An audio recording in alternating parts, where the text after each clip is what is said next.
Сәлем, құрметті көрермендер, менің арнама қош келдіңіздер. Мен бүгін сіздермен духовкасыз дайындалатын осындай карамельді творожный пирогтың рецептімен бөліспекшімін. Видеоны соңына дейін қараңыздар. Ең бірінші өзімізге қажетті мөлшерде осындай кез келген печеньені алып, қолымызбен жақсылап майдалап аламыз. Содан соң осындай пакетке салып, оқтаудың көмегімен жақсылап майдалап езіп аламыз. Блендермен езіп алуға да болады. Өздеріңізге қайсысы ыңғайлы, солай езіп аласыздар.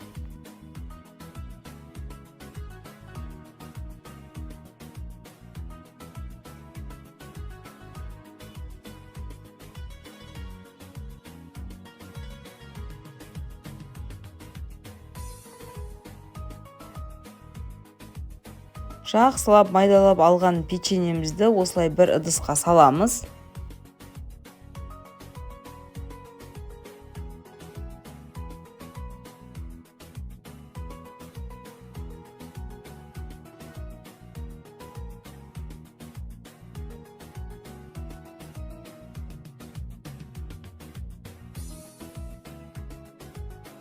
Одан кейін ортасын осылай шұңқыр етіп ашып алып, алдын ала ертілген сары майымызды құйып, барлығын жақсылап араластырамыз.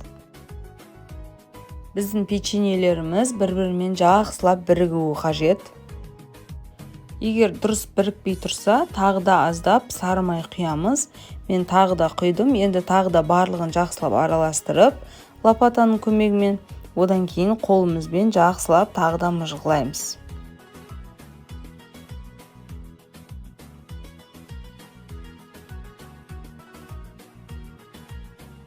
Міне осылай қолмен араластырған кезде, осылай қолмен мыжып көреміз. Сол кезде әдемі болып бір-біріне бірігуі қажет.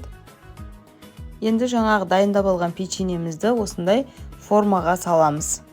Осы лопатаның көмегімен бір тегіс етіп жайып шығамыз. Жартысын осылай астына саламыз. Одан кейін жартысын алып қаламыз шет-шетіне салу үшін. Шет-шеті бір келкі болу үшін өзіме ыңғайлы болғандықтан осылай бокалды қойып, енді шет-шетіне қалған печеньемізді осылай төгіп шығамыз.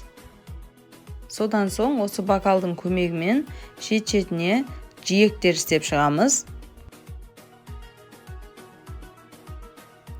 Одан кейін ыдысқа осындай мұздай су құйып, оның үстіне желатинімізді салып, жақсылап араластырып, түйіршіктер қалмайтындай етіп, бұқтырып қойып қоямыз. Пирогқа қажетті ингредиенттердің барлығын төменде описанияға қанша мөлшерде керек екендігін жазып қалдыратын боламын. Сол жерден қарап жасасаңыздар болады.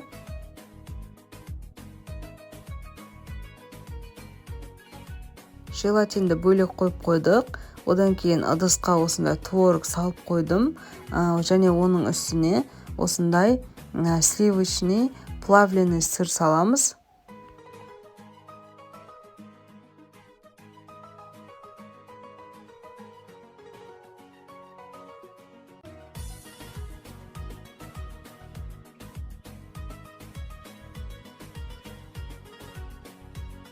Оның үстіне бір дана жұмыртқаны жарып саламыз.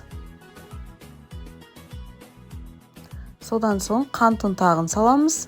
Қант ұнтағының орнына кәдімгі қант салсаңыздар да болады.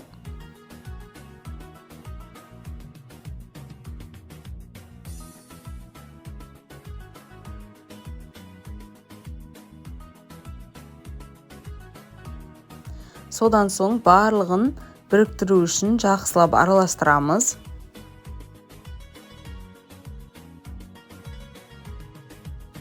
Одан кейін түйіршіктері болмауы үшін осылай блендердің көмегімен майдалап, әдемі пюре сияқты болғанша езіп аламыз.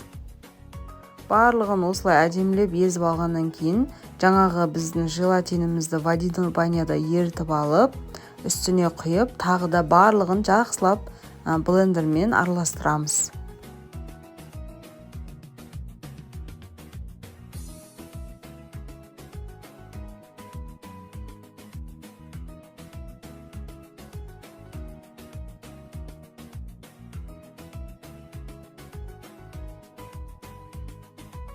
Міне барлығын жақсылап араластырып езіп алдық.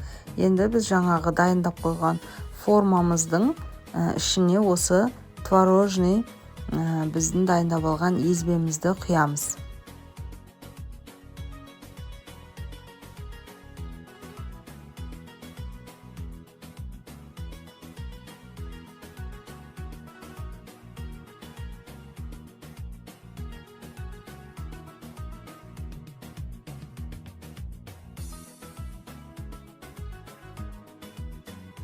Одан кейін біздің осы сүзбемізді лопатаның көмегімен бір тегіс етіп жайып шығамыз. Одан кейін жаңағы біздің құрамында желатин салдық қой, сол желатиніміз әдемі болып қатқанша холодильникке қоя тұрамыз. Ол 1-2 сағатты алуы мүмкін. Міне осындай әдемі болып желатин қатқан кезде үстіне осындай карамелімізді құямыз.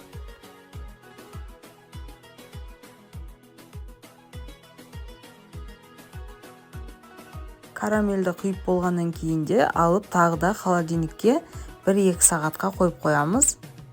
Міне біздің пирогымыз дайын. Видеоның соңына дейін қарағаныңызға рахмет.